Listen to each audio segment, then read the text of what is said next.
Good evening and welcome to this Fiennes online event. A warm welcome if you are joining us live on the 6th of September. If you're joining us on demand in the next 48 hours, we hope you enjoy the show. I'm joined this evening by the world's greatest living explorer and the man known as mad, bad and dangerous to know, Sir Ranulph Fiennes. So you mentioned in the book that you grew up in South Africa. How did that come about and how did it affect your life after you moved back to the UK? My granddad was the second son of 8 children, and there was a family castle that they'd been in for hundreds of years.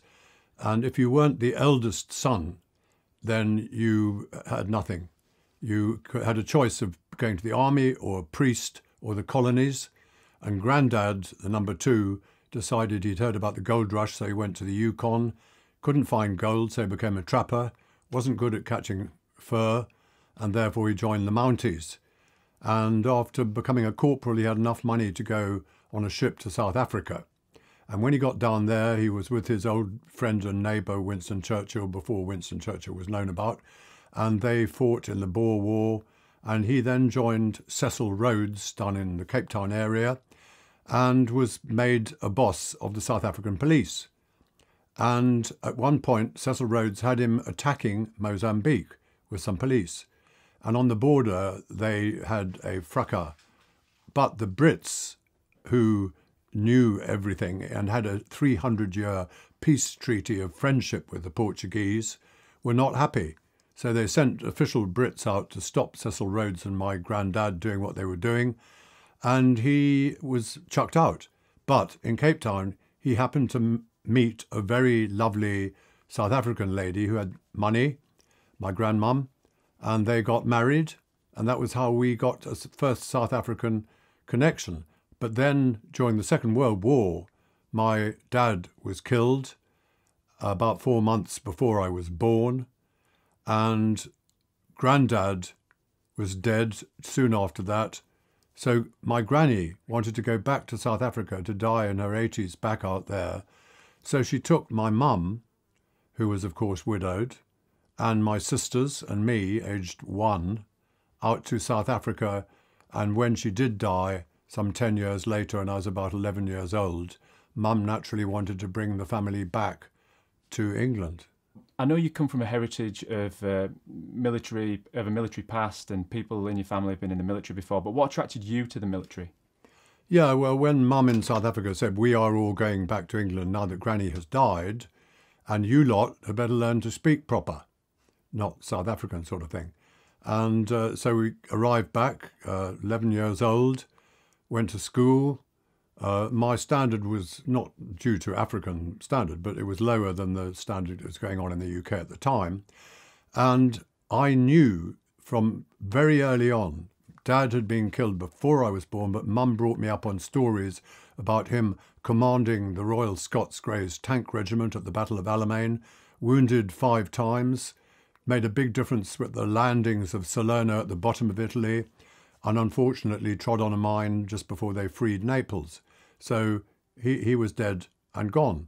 And basically, I thought he was the greatest thing since sliced cake. I really wanted to be like my dad in that he commanded this great Scottish cavalry regiment. I wanted to do that. In his day, you could become a colonel of a regiment without going to Sandhurst and getting a regular commission. In my day, they'd changed from horses to 60-ton tanks, and you had to go to Sandhurst if you were going to stand a chance. To go to Sandhurst, you needed things called A-levels, and I tried really, really hard. I got sent to Winchester College because my family, you get in free, but then there were so many Fienneses that they changed the rules. And you only got in free if you got the top level of entrance exam, which I didn't do, and therefore I had to go to somewhere that would take stupid people, so I went to Eton. And basically there, I tried very hard to get A-levels, and by the time I was 17, my teachers told my mum, if he stays, he'll never get his A-levels. You must go to a crammer, a specialist crammer who teaches languages, which is the only thing I could do, in Brighton. I went there, and they knew that if you went there, you got your A-levels. And I'm very apologetic that I broke their rules and was sent to a very special place, but it was in the 1960s and they were all wearing miniskirts. So concentration was not possible. Therefore, I failed the A-levels twice, couldn't go to Sandhurst, and I had to go to Mons Cadet School instead, which is much lower on the ladder. And I spent a long time there and eventually did get into the cadet school and joined the regiment, my father's regiment, as I wanted to, in Germany, waiting for the Soviet army to attack. And that was what, at that stage, I thought I might still make it to colonel. I heard that the real reason you failed at Eton was because you spent far too long climbing up drain pipes at night and climbing into girls' dormitories than doing studies. Yeah, the girls' dormitories, that was normal teenage stuff. But basically, at Eton, when I went there, I was what they call a pretty boy of 12 or whatever. And I didn't like that, so I needed to become aggressive. So I took up two things. I became one of the silent stegophilists, that is, climbing big buildings and spires and towers by night. And I joined as the number 2 at Eton at night and learnt how to go up wet drain pipes with socks on your hands, which are wet, and all sorts of little techniques like that. But number 1 bloke, Mike, was caught one night. I escaped, but he was caught and thrown out, and I became the number 1 climber at Eton, leaving lavatory seats and drain dustbins and that on the top of the highest buildings. Did the first ascent of Lupton's Tower one night, and I then had a number 2, Huey Pryor, later a famous pilot. Yeah, so we got going on those buildings. So back to Germany, and you are retreating from the Russian border, nothing going on. What inspired you to then join the SAS and look for something else to keep you excited?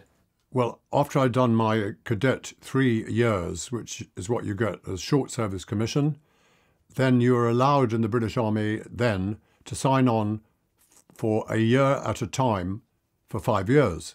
So I heard from somebody that there was a thing called the SAS, and nobody from my regiment, except for one corporal, had ever been in it because they didn't like cavalry.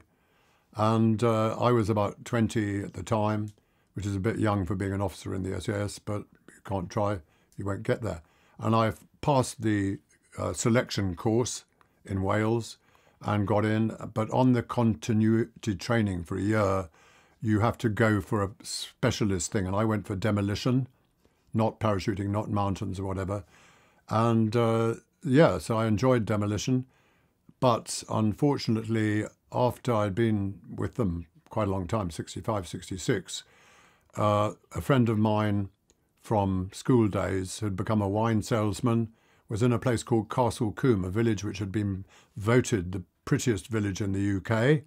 And apparently he said the locals were upset because 20th Century Fox were making a film called Dr. Dolittle in this beautiful village, and they were damming up with a big concrete dam this lovely stream, thatched cottages, to make a lake. And they really objected to this, but nobody was doing anything about it. 20th Century Fox were important. And so he said, what we will do is we will complain on behalf of the villagers to make it look like they are complaining. What we'll do is you, Ran, are into demolitions. We will blow up the dam at night, on the night before the filming is due to start, with Rex Harrison and all the actors and people.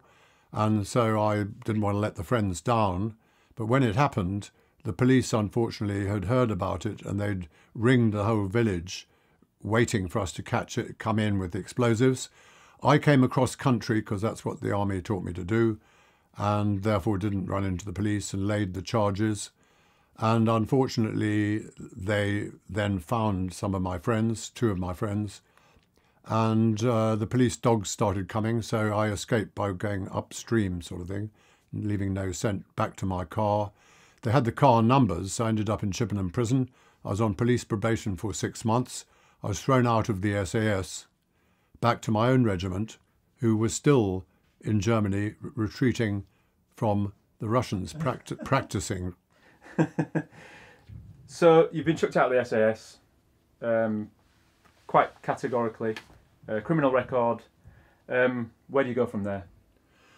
Yeah, back in the regiment, having been fined heavily for the misdemeanour, but not put in prison. If we'd done it a year later, the judge told me later, if we'd done it 1 year later, he'd have given us a minimum of 7 years, because the IRA started bombing mainland Britain in that period. So our timing was very lucky. Anyway, back in Germany with the regiment, more tank training, just as boring as before, still unlikely to make it to colonel.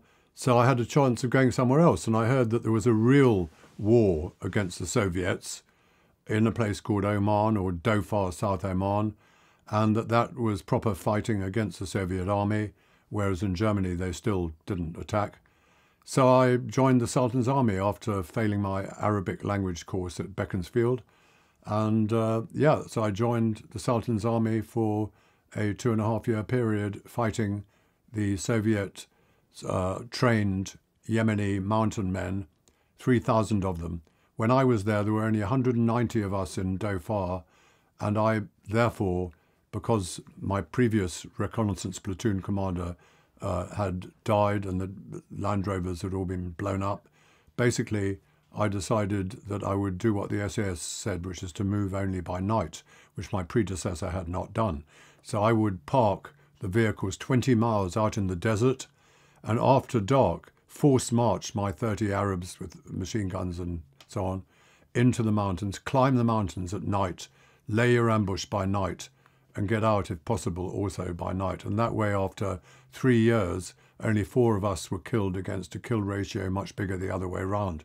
I also stopped them talking at all, just press little clickers on the walkie-talkies, and never ever talk by night or even cough.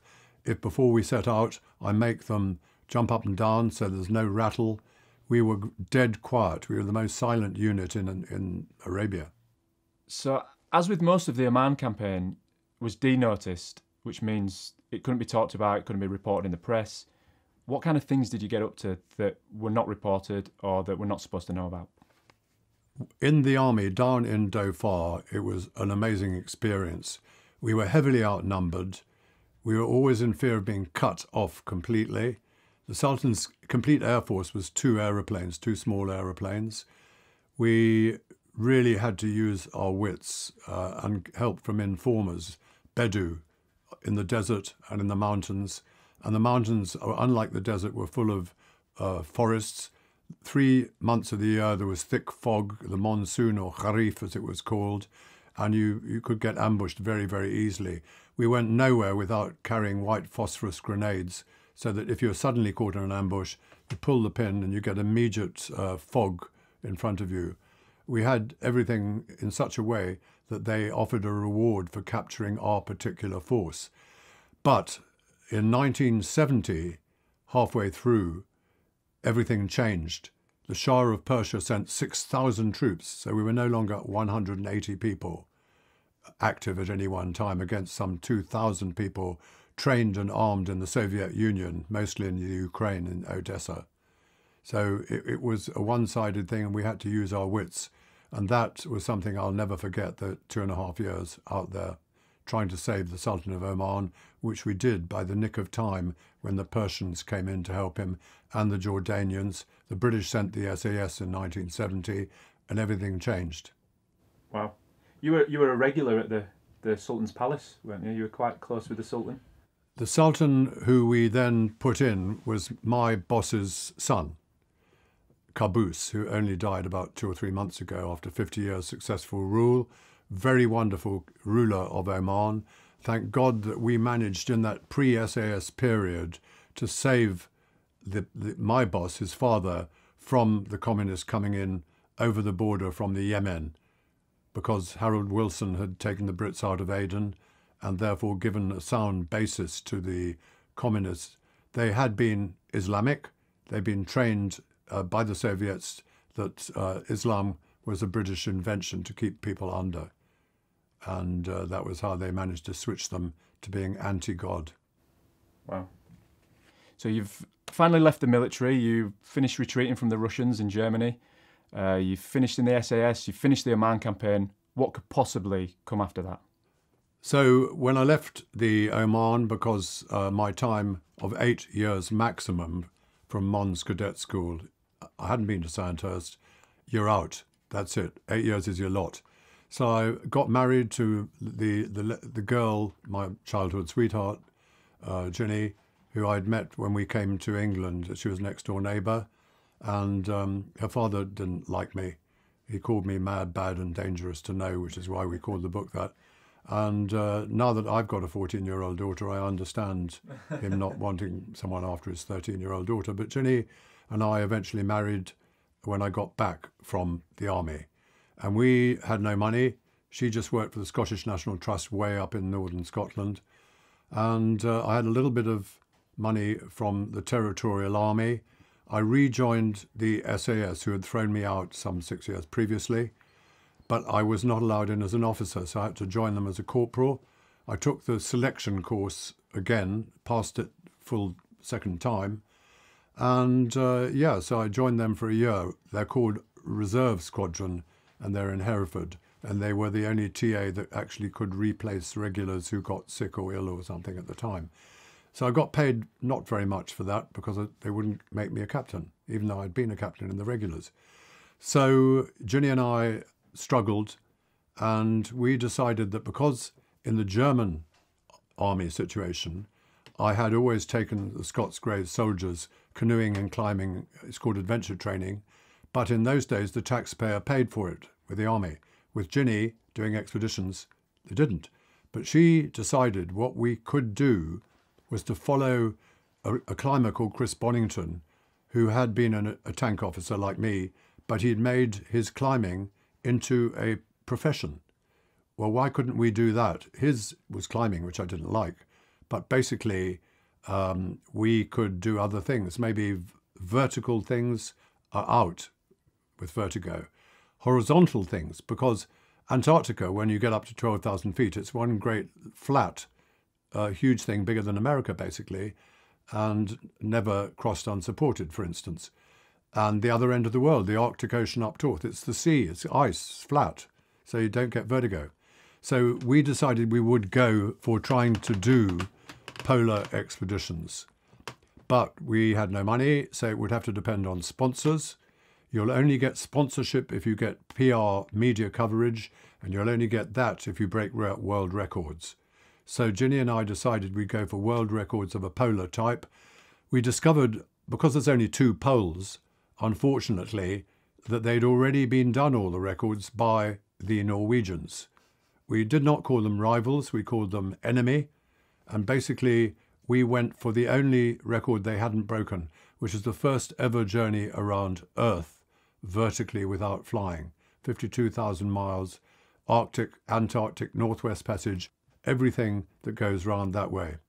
Transglobe Expedition is what we called it, and we decided that we would go for it. The Foreign Office said, no, impossible. You will be trying to do bits which have failed with Shackleton, Scott, Amundsen, up north, Sir John Franklin, all sorts of people had tried to do these different bits. Open boat through the Northwest Passage, 3,000 miles, was just one little bit of her plan.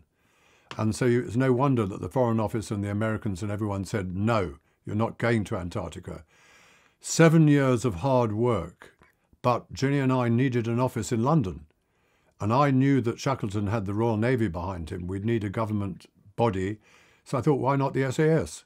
So I went to SAS headquarters, who said, we really like this ambitious plan as an SAS type of thing, but we don't like you because of what I'd done. I said, yeah, but that was 7 years ago. I've matured since then.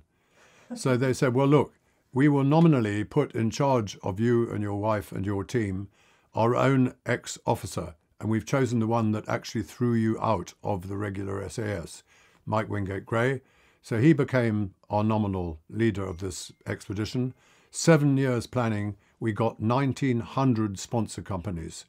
Everything we needed. We never paid anyone anything at any time. So before the Transglobe Expedition, you had to kind of practice and warm up with other expeditions. What was the first expedition, and how did you plan it, and how did it lead to doing the Transglobe Expedition? before we could do a huge undertaking like the Transglobe Expedition, as people with no expedition experiences, we had to do a bit of training. We did an expedition in top of Europe's largest glacier in Norway, the Jostedalsbreen. We surveyed it for the hydrological department of the Norwegians. So we used army people who we knew who were surveyors. To get on top, it's 6,000 foot high at the right time of year, and to get summertime when you're doing survey, we had to parachute all the survey gear and our team, most of whom had never parachuted before, from 10,000 feet down and miss the crevasses if possible. And that was the first sort of training, and we did that twice. And basically we then did a much more ambitious one, which was at the invitation of people in British Columbia, Western Canada, for the very first water journey from there's 2,000 miles plus, from their border with the Yukon by 9 interlocking rough rivers all the way down through the Rockies to the American border at Vancouver. And that was a very dangerous river journey. We used rubber boats. The BBC made the first film, which helped us towards getting media coverage from then on. And we then did many expeditions, like the first ever journey completely up the longest river in the world, the Nile, using a little two-seater hovercraft. And one of them never made it back. But that was, for me, fortunate as part of the jigsaw puzzle of getting going, because sadly, in the Nubian desert beside the Nile, some drum dancers said, "You can film us by the Nile as part of your film that you're making." And our film man that was taking all the photographs decided there wouldn't be enough light, so he filled a big can with sand and poured petrol into it. Someone lit a cigarette about 50 yards away, and the great heat, the fumes, and he caught fire. We heard him screaming. He was wearing shorts and petrol everywhere, so we pushed him in the sand, put the fire out, and that was the end of him. And just before he went off in a train, which took 3 dreadful days waiting for in the desert, he said, "Ran, you're going to have to learn how to use a Nikon camera." So he passed me his camera, told me how to do the normal stuff. So I then, forever after, I became the cameraman, and that has helped with, owning the photographs of all these expeditions.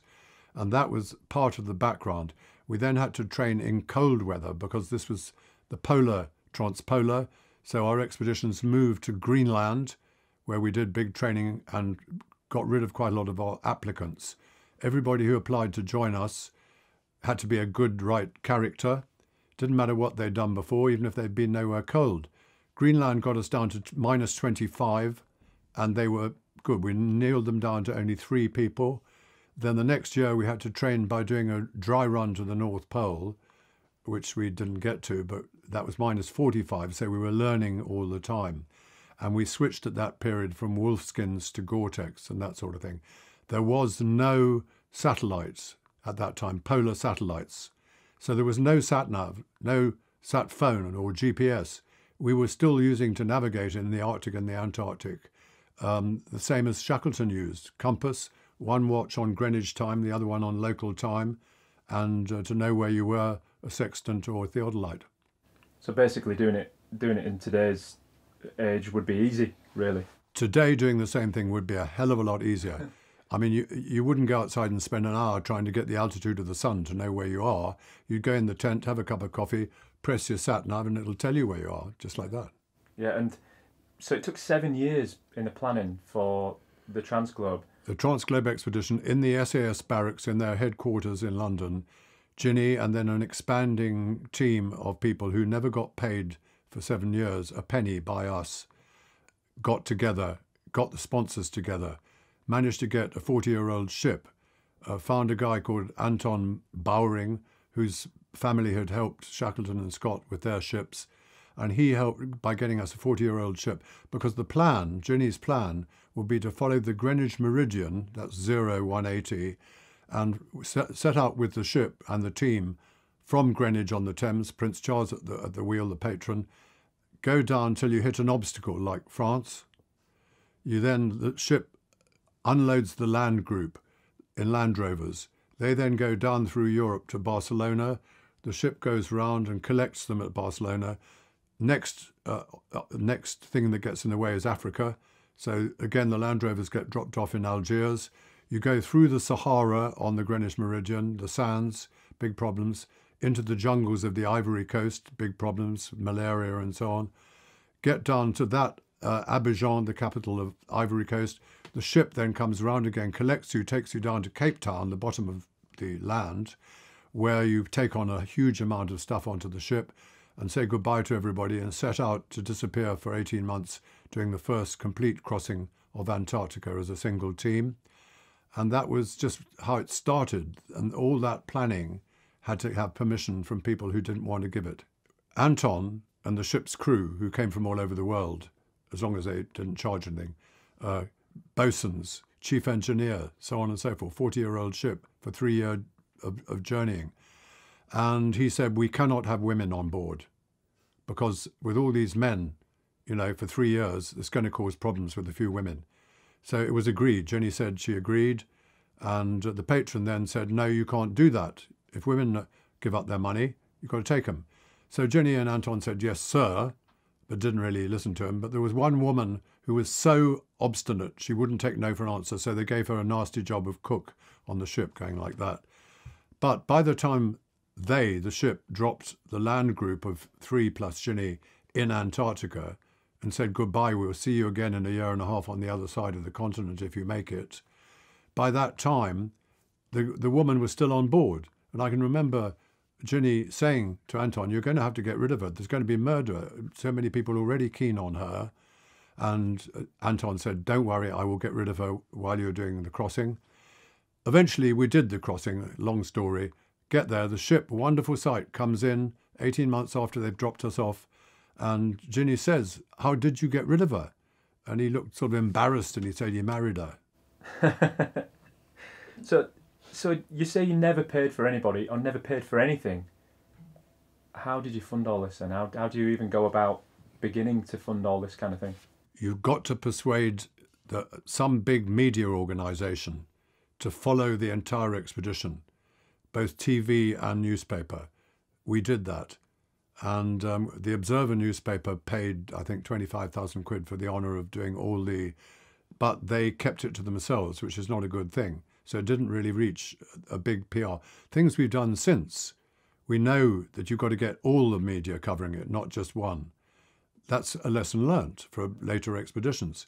But we did get going with enough PR to persuade all these companies. If you want a watch, you want Rolex, it's really reliable. If you want a vehicle, you want a Land Rover because they're really reliable. If you want a ship, get a Norwegian one. I hate saying it, but that's true. The very best equipment. Keep up with the Joneses. If Wolfskin has been good with Shackleton and people, Gore-Tex is now coming. Don't say no. Have a go at it. I've got photographs of me wearing Gore-Tex and some of the other two in the ice team saying, oh no, we're staying with Wolfskins. They were macho, you know, look more Wolfskin. But eventually they realised and they changed. Yeah. So it's all sponsorship and endorsement. And so how do you go about getting a ship, even though it was a 30-year-old ship? Yeah. Because his family had sponsored British expeditions of Shackleton and other people in the north, Franklin and co., they had a history of it. But they were being taken over by Marsh McLennan, a huge American company. Anton Bowring, isn't it? Bowring, Anton Bowring, his company was a big insurance company in London, taken over by Marsh McLennan. They were a little bit hostile takeover, and therefore, to make friends, they agreed they'd each pay for half of the £1 million Anton would need to get the Norwegian ship. He then advertised all over the world to get professional crew who wouldn't be paid. What comes after that? Well, once we got picked up from our 18 months crossing Antarctica, which from side to side had never been done before by a single expedition. So we'd broken one of the records, but Jenny's plan, we were only half done. We'd got from Greenwich Zero down and crossing the south ice.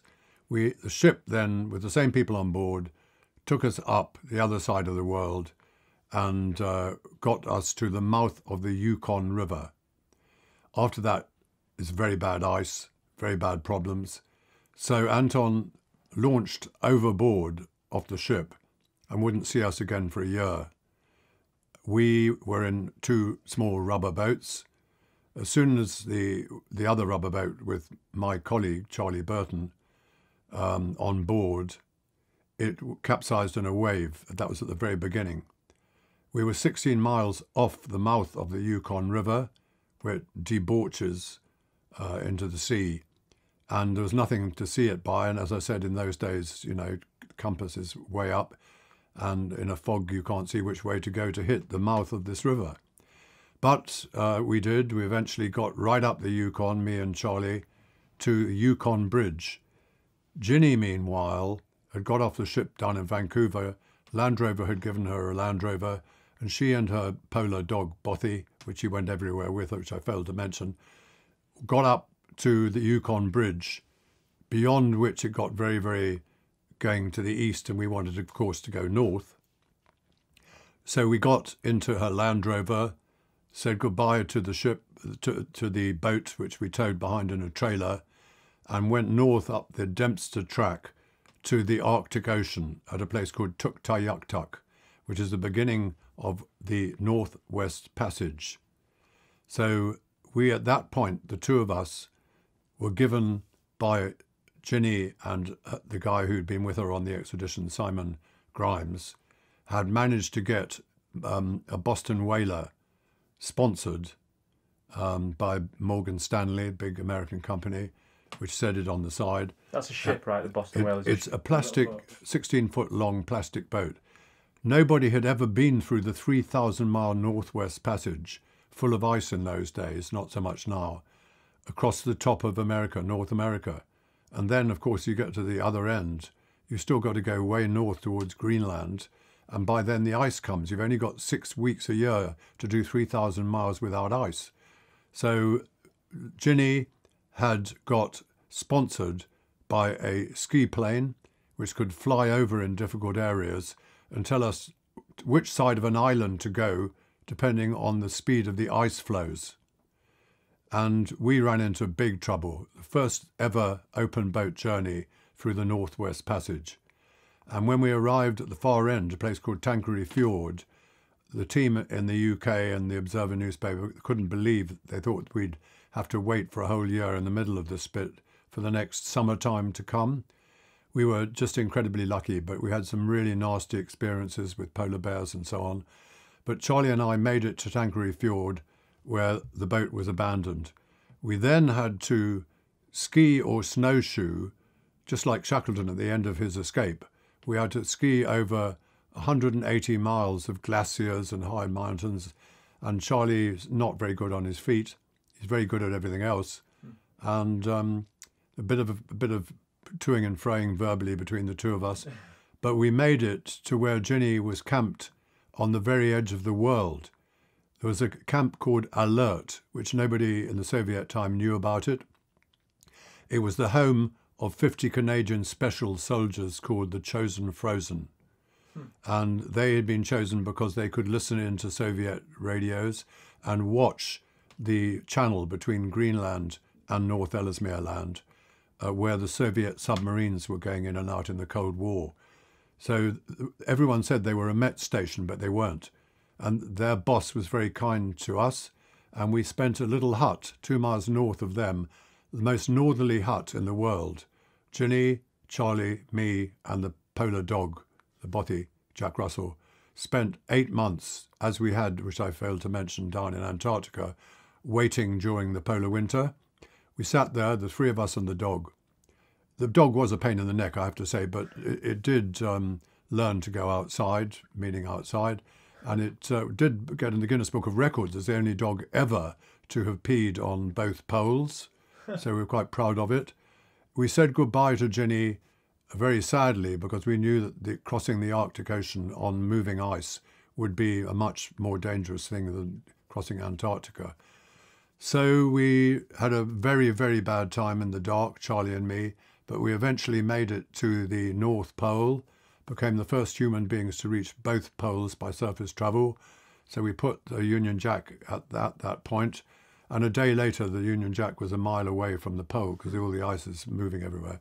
From there, we tried to go 1,800 miles down to hit the Soviet Union or Greenland.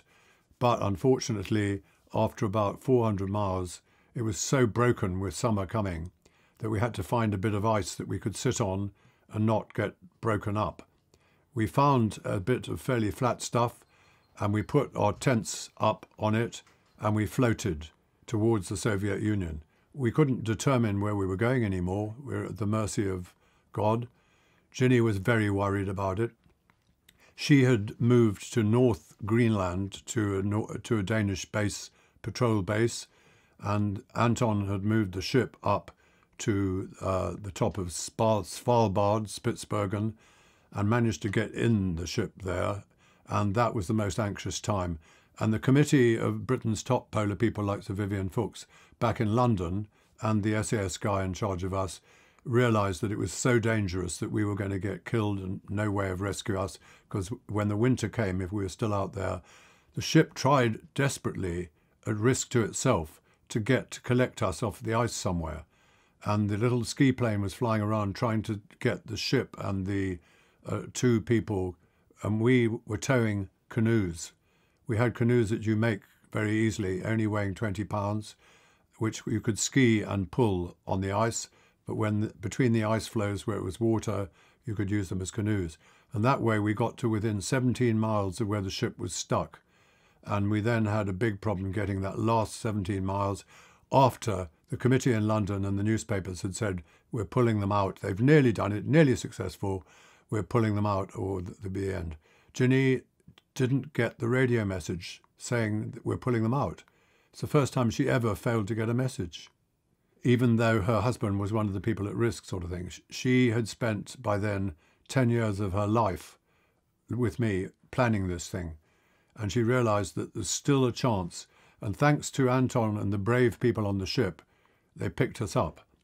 And when we got on board the ship, the first journey around Earth, the first time and the last time it's ever been made without flying, was successful. 15 days stuck in the ice, but we got back to Greenwich within 2 days of the date Ginny had planned 10 years previously. Wow, incredible. And for that, you obviously received your Guinness Book of Records medal. Yeah, we got a whole load of awards in America from the Explorers Club. Wow. And Robert De Niro gave us, we got the gold medal of the Explorers Club and the Guinness Book of Records. They very kindly called me the world's greatest living explorer, at the same time as they called Paul McCartney the world's greatest musician, based on the number of records he'd sold and the number of records we'd made. Wow, incredible. So these are some of the questions that we've been sent in by viewers that are watching tonight, either live or on demand. And as part of the questions, we'd like to see if we can find a life lesson that comes with the answers. So the first question is, have you ever made a mistake on an expedition that could be life-threatening? Yeah, I had to do a solo expedition. That is stupid in the Arctic and the Antarctic. In the Antarctic, when you see that there's crevasses, you tie a rope to the other man who's with you, who will be experienced. I've been now 30 years after Charlie Burton died with Mike Stroud, so we know each other. When you fall in, which you will do, he pulls you out or you pull him out. In the Arctic Ocean, there are no crevasses, but where the sea ice is very thin, and you reckon it might be possible you go across, but first you rope up. So then when the ice breaks and you with skis on fall in, then you can be pulled out. But if it happens when you're solo and you fall through the ice, which happened to me at night at minus 45, I very quickly got frostbitten hand and was very soon unable to put a tent up in this very cold circumstances, and only just managed to get it up. I started a fire in the tent by mistake in my hurry to get the petrol going. What possessed you to put your hand in the water? Well, the sledge weighed more than me, and I was going over broken ice, which was breaking at the time in the dark, and it went off the ice bridge I was on, down 10 feet into the water. So I hit the quick release button, as I'd have been dragged down, but my tent and everything was down there. Very quickly, if you are not moving, pulling heavy weight, you get cold. So I had to get it out. So on my stomach, I crawled down 10 foot of ice blocks, and it was in there. I managed to get the rope that goes from the sledge to my harness, But if the sledge had been on that side, I'd have got the rope that way. Luckily for me, the sledge was here, and I got down, and the rope was that side. So I pulled out with my left hand, not my right hand. And it quickly was too frozen to do anything. This one would last a little bit longer, just long enough to put half the tent up with one pole through one of the slots. Got inside with the sleeping bag and the cooker and the petrol, managed to light it by pumping hard, too hard because of the flame. Had to put the fire out inside this tent with the other hand using my sleeping bag, so there's feathers everywhere. Not a good time at all, very stupid. The answer is don't go solo in circumstances where you need a standby person. So the after effects of that obviously are huge.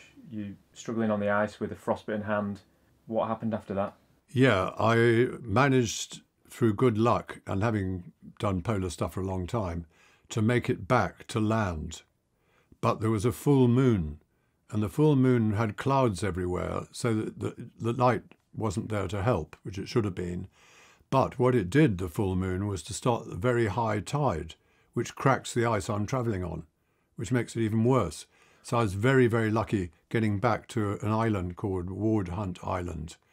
And from there, when I recovered myself in the tent eventually, I got through on Morse code to Morag, who's from the Orkneys, who was doing the radio operating because Ginny was in the UK at the time. And Morag managed to get me ski planed out by a very brave pilot who got me eventually to Montreal Hospital for frostbite. And I said, how much will it cost? £6,000. I said, well, I am insured. Ring up PP in England. Yeah, we'll cover the cost of the amputations, but only if they're done in England, in Britain. So there's not much expertise in Britain in frostbite, which there is in Canada, but too bad. I get back and we find a Maltese expert at burnt fingers, not frostbite, but he said it's the same. And he said what we do is, after the trauma, you have to wait 5 months because the dead mummified bits, which have gone frozen, are attached at a point where it's open nerves in the middle of your finger. And those bits where we amputate, the slightly damaged bits have got to have 5 months to recover because we're going to make the new ends to the shortened fingers out of that skin. 5 months. Well, I get back to the UK, to Ginny on the farm, and she says I'm getting irritable because every time you touch something, it is agony. And she said, you're getting irritable, why don't we cut them off? Do the proper amputation for the surgeon, but if we go the dead bits, it won't hurt. So you'll not then move around with dirty great finger bits sticking out dead. And you trusted her? Yeah, she bought me cups of tea. We bought a Black & Decker workbench and a fret saw so that you could have one finger in at a time. The thumb took 2 days to get through because of the bone. But when I got them on the desk, on this desk here, I found I couldn't throw them away because I'd had them as part of me for over 60 years. And they're in the... Yeah, I found the mice were problems. So I keep them in a tin. Because there's one missing, is that right? One missing, that was the mouse, I think, before we put them in the tin. Wow. So basically, the life lesson that I learned from all that was never go into Antarctica or the Arctic in those circumstances without someone you trust and have been on cold areas before. Don't go by yourself into crevasse country or breaking ice country. The second question is, would you say it's physical or mental strength that is most important when on an expedition? During expeditions, per se, you don't have any particular lesson. During the record-breaking, incredibly difficult, dangerous expeditions, then you need very carefully. We, out of 4,000 applicants, chose only 3 because their motivation would have to be very powerful. They would be going into areas where no one had broken the record before, maybe because it was impossible even for Norwegians, and therefore we would have to have very high caliber ability for them to fight the uninvited thoughts that will come into their head, saying, I've had enough of this. Of what? Well, gangrene, crutch rot, after a bit, no washing for months on end, moving with a heavy weight, fear of amputation, all sorts of problems. Their fillings all falling out. It's not nice. These uninvited words, as I call them, come into their head after a bit, saying, we must give up, we must give up. I mean, I'm exactly the same. I mean, what basically you're looking for is to be able to fight it by yourself. Well, I found that I couldn't really do this, and what I needed was my own way of fighting that bad voice, the wimpish voice. And my way was to imagine that my religion was strong enough. I could say, you know, God will take me through. I was brought up in South Africa, it was called Protestant, and it was still strong, but not strong enough to deal with sort of crutch rot. Therefore, I needed my own method, which was to imagine that the two people I respected most, my granddad and my dad, I never met them, but brought up on stories about them, they were watching me out on the ice, and as they watched me, I didn't want to do something which would make them ashamed of me by giving up. So that was my method of getting the motivation correct. Everybody has a different way. But despite my method, I still find it's very, very difficult. And I'm just hoping that someone else will, you know, be first, that they'll break a leg or something. So the life lesson from that is? Life lesson is motivation is very, very important, but it's more mental than physical when you get really difficult. We choose people who are physically very tough. Therefore, they should go further before the mental battle comes in than ones who are not physically tough. You've been on so many terrifying expeditions and through so many terrifying life experiences. There must be something that scares you. You must have at least one phobia. Well, I got born with a couple of phobias, as they're called, one of which in South Africa, every morning before school, I used to draw my mummy's curtains in her bedroom and say goodbye. One morning, a South African spider dropped down my pajamas and bit me, and ever since then I've been scared. But when, as I told you, I joined the Arab army in the desert, I can remember being there only a week, and they're looking at me, all these 30 soldiers who are going to rely on my decisions for their lives for the next 2.5 years. They're looking at me to see if they respect me. They're not frightened of the spiders. They're camel spiders. They're huge. They 8 inches across with eyes and mandibles. One of them came onto my leg as I was sitting in front of the fire with the goat meat and the tea and all 30 Arabs looking at me, their new boss. And I was scared stiff. I knew that in normal circumstances I would scream and hit it, but I knew that they revere such things. So I put a frozen grin on, and it went away without biting me. And over the next 2.5 years, they were in my sleeping bag, they were all over the place. They never hurt you, so I lost that phobia gradually in a non-confrontational way. But I had another much worse one, which was vertigo. I could do things at night, climbing things like buildings at school by night, but if I could see a drop below me, I'd just freeze. So basically, when my late wife of 36 years, Jenny, died, for a year I couldn't do a damn thing. I was just desolate, and I thought, I've got to snap out of this. And I thought, well, what's meaningful is to break vertigo. So I thought, Everest, that's what you think if you've got vertigo. Yeah. So I tried Everest. I failed, got a heart attack the first time on the Tibet side. I then was told by my charity, I raised money for charities, I got 2.2 million for the failure. They said, try again on the other side, it's easier, the Nepal side. Tried again on that side, and again on the last night, 28,500 feet up, nearly on the top. We ran into 3 bodies being buried at a place called the Buttress. It's about 5 hours walk from the top. And I wimped out.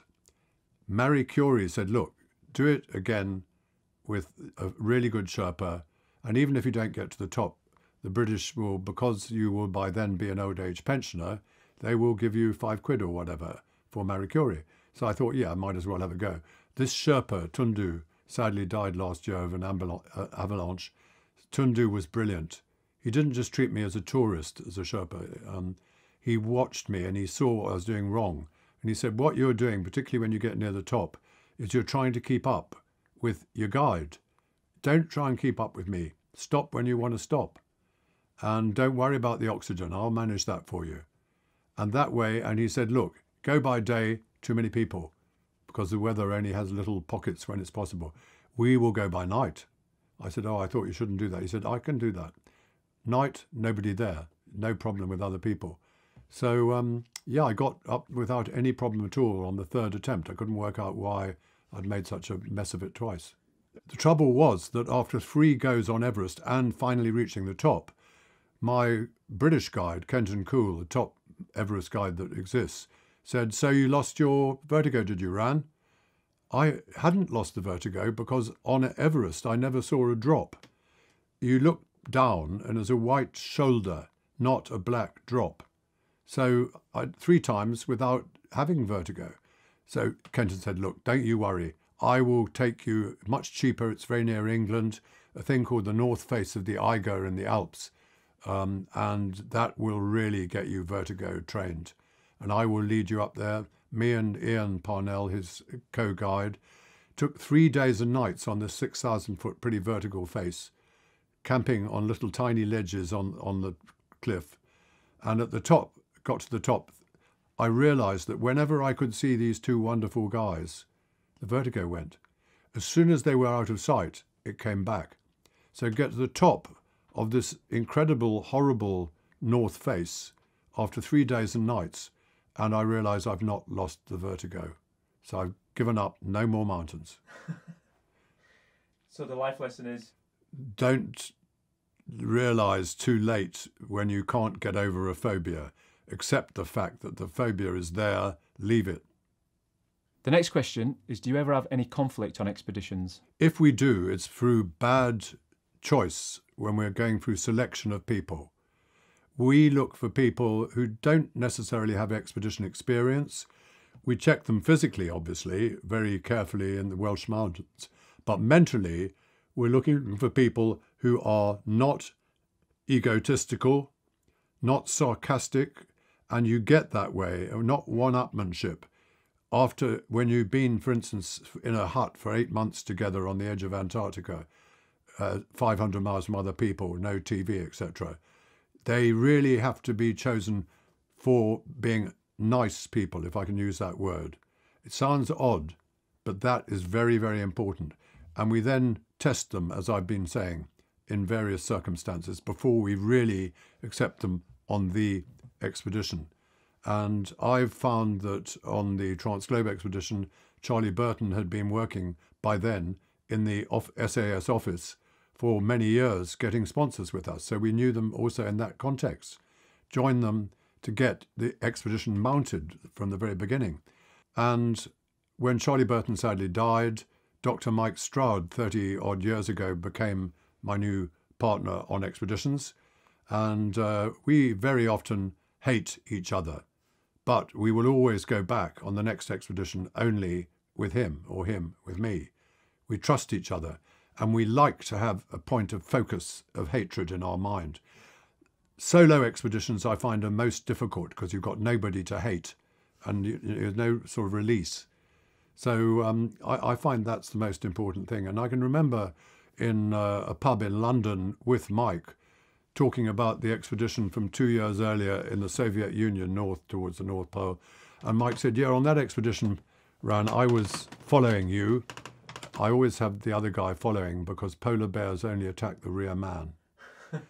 But it means that the rear man has to have the revolver, the pistol. So Mike said in this pub, having a good conversation, Ran, I hated you so much that I spent a lot of time planning where I would shoot you and where I'd get rid of the body and say that you drowned. And we laughed and had another pint. 3 years later, in the American side, in the same circumstances, I remembered Mike was still behind me this time, still with the pistol, and I remembered that story. And the life lesson for that one is? The life lesson from that is strange. It's that hatred is something which actually can, in extreme circumstances, if directed at them, be very helpful to your mental process. in very, very dangerous, nasty circumstances. I find that as a big rule of thumb. But you've got to remember that he's the one with the gun at the back. So out of all the expeditions, which would you say is the hardest? The hardest of all the expeditions we've ever had to achieve our aim was in 1968, just before I married Ginny, but I've been working with her on expeditions before marrying her. We learnt, fighting the Arabs in the South Oman desert, that there was a lost frankincense city, because exporting frankincense to northern Arabia from southern Arabia, where the frankincense trees grow, was a huge desert with no water in it, to get to Jerusalem and the Roman Empire to sell the frankincense that cost more than gold. And therefore it was a very important trade. And therefore they had a town, a base, where they got water as far north as possible into the desert. And then they had no water all this way. So this lost city, which the Bedou informers told me about when fighting the Soviet army, was somewhere in the northern part of where we were fighting. And so when I wasn't blocking the communist entrails, I sort of did a non-military search for it in 1968. People had looked for it. One or two had seen trails, old trails, going into the desert and then running into sand. But Ginny, when she heard this, she said, "We've got to find that lost frankincense city, Atlantis of the Sands." And to cut a long story short, it took us 25 years of 8 expeditions and sponsors and permission from the Sultan of Oman, who I had helped get into power earlier on, and who had actually, I forgot to tell you, sponsored one of the polar expeditions out of gratitude, Qaboos Sultan. And he gave us permission, but every time we asked to do it again, he said, "Well, when are you going to find it?" We had an American film team who made a film called The Search for the Lost City, because they could call with that title. If we didn't find it, they could still use the film of this forbidden area. And we had a wonderful archaeologist called Dr. Yuri Zarins from Millitary University, the best Middle East archaeologist you could possibly have. And he was out there. And for 2 months in 1990, or 91, I forget which, so 68 to 91, Ginny was there with me, and we were looking everywhere. Hadn't found it for 2 months. And he had with him from Missouri University archaeological students, about 6 or 7 of them. And he can't tell them to dig when he knows there's no sign to dig for. Well, one day, after 2 months of not finding anything, moving around from our base camp, the base camp was the most northern water we knew of in Dhofar before the Great Desert. So that's why we made our base there. Every time we went out there, made the base at Shissa, and then went hundreds of miles to look for the lost city in the desert. Anyway, we happened to be in the base camp at Shissa with the team and everything, waiting for the next search. And we heard the 2 Ministry of Heritage people who were attached to us on behalf of the Sultan listening and watching what we were doing. And Ginny, who spoke Jabali, the local language, listened to them. They were on the other side of the rock. They didn't know we were listening, saying, "They've been 2 months now, they've never dug at all. They go everywhere and film everything. They're using the search as an excuse to film where normally they wouldn't be allowed to film." When I heard this, I said to Ginny, "We must tell Yuri Zarins at once to start digging immediately, or they'll go to the Minister of Heritage, who'll go to the Sultan. That will be it." The German archaeologists who were also looking would be, find it. And I have to say that on the 5th attempt, one day, 100 miles out into the sand dunes, nothing there, we're looking everywhere. There's a pillar, like a Roman pillar.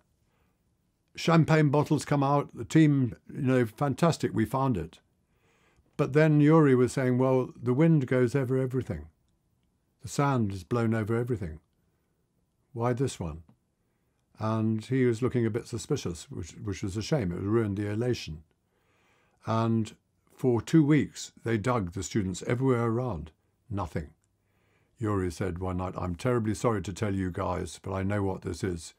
Helmut, the Uri of the German archaeologists, on the other nearby side of the Saudi border, but it's desert, it's not marked. And they were desperate to find the lost city in Saudi Arabia for tourism, not in Oman where we were working. He said, I know what they've done. They've hired a helicopter. They've dropped the pillar in front of us, knowing we would come here. Now too late, we've wasted our time. That was the real time I said to Ginny, that's it. We spent 5 expeditions looking for it. We're wasting time. Ginny said, no, we will find it. So in 1990, on our last one, when we did find it, what happened was we started telling Yuri Zarins to dig where we were in our base camp, Shusa, near the meteorite hole where the water was. And lo and behold, after a few days, he finds 3,000-year-old Persian chess sets. Within 2 months, he's found the beginning of a wall of a town. We'd found the lost city, by luck, not perseverance. I have to say, the life lesson from that is don't ignore luck. Just watch every little bit of chance luck that might come up and follow it up. And you might get what you wouldn't get through sensible perseverance, doing the same thing again and again. One of the other questions is, how did you survive in a hut for 8 months, both on the Antarctic and in the Arctic? And how did you overcome the boredom? What did you do to keep yourself busy? Well, there's me and there's Ginny on the radio. Got a lot of radio work to keep going to the sponsors in the UK. Morse code, it's changing antenna out in the blizzard. There's Charlie Burton, who had been a butcher in Cape Town before he joined the expedition, and in the British Army briefly. And he was cooking for everyone with frozen food. After 6 months, the eggs were a little bit off, sort of thing. And then there was Ollie Shepherd, who was doing the job which in a British Antarctic survey base for the World Meteorological Organization, checking the weather in an area where there's no predictions going out from a Met base. We were very, very valuable as a WMO site. But as there was only one Met person, unlike the British Antarctic Survey, who have at least 2, maybe 3, and they share every 6 hours, you've got to send out all the weather forecasts from instruments outside. So Ollie Shepherd was busy all the time. Whenever Charlie and Ginny and I played cards in the evening, he was trying to sleep. So we were all very busy. And anyway, I have to say that in that hut for 8 months with the 4 people, I was fine, because I was up one end of the hut with my wife, and the 2 men were up the other end of the hut with the Jack Russell Terrier. So no problem. And what life lesson could we take from that? The life lesson is try desperately not to get marooned with a small group of people in a sort of coronavirus atmosphere where you're stuck together. You can go outside, but not for long, because in winter it's horrible. And we were 400 miles from other people. If you had an appendicitis, we've got to have someone. Ollie Shepherd had been trained in Chelsea Barracks to remove appendixes in those circumstances. But by the time we got out there a year after his course, he'd forgotten which side the appendix were on. He'd done a dentistry course, but his dentistry items that he'd been sponsored by the army with were so frightening, you'd have to be in really bad trouble to go to him. But yeah, we were really cut off. You don't want to get an expedition where you're in those circumstances. Out of all the 60 years of expeditions, we've only been forced into that twice. And finally, to wrap this up, what would be the best advice that you could give to anybody wanting to go on an expedition or in life? Go with someone that you can really, really trust, like your wife. And after that piece of wisdom, ladies and gentlemen, thank you so much, Sir Ranulph Fiennes. No, thank you. Thank you, Will.